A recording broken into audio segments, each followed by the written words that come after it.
মানে ওই ওই সব ফিল্মের রাইটসই বোধহয় এমন একজনের কাছে আছে যে রাইটস দিতে চাইছে না। ও দেব আর অপু বিশ্বাসের নতুন সিনেমা নিয়ে কি বলল কলকাতার মেগাস্টার জিৎ। তো ভিউয়ার্স, এই ভিডিওর মাধ্যমে জানাবো বিস্তারিত।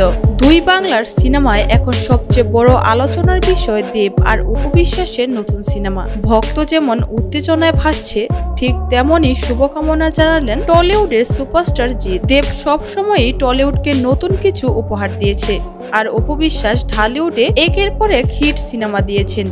এবার এই দুই তারকা একসাথে আসায় দুই বাংলায় দর্শকের প্রত্যাশা আকাশ ছোঁয়া। সিনেমাটি নিয়ে জিৎ বলেছেন, আমি মনে করি দেব আর অপু একসাথে দারুণ কাজ করবে। এই সিনেমা দুই বাংলার সেতুবন্ধন আরো মজবুত করবে।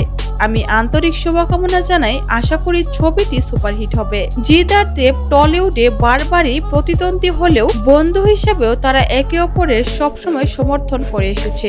এবারও তার ব্যতিক্রম হলো না।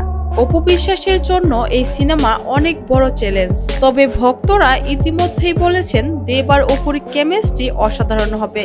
ভক্তদের প্রত্যাশা এই সিনেমা শুধু বাংলাদেশ ও কলকাতাতেই নয়, আন্তর্জাতিক অঙ্গনে জনপ্রিয়তা হবে। দর্শকের শুভকামনা আর ভালোবাসার সঙ্গে নিয়ে এগিয়ে যাচ্ছে দেব আর অপু জুটি। এখন সবার চোখ শুটিং আর মুভির মুক্তির তারিখের দিকে।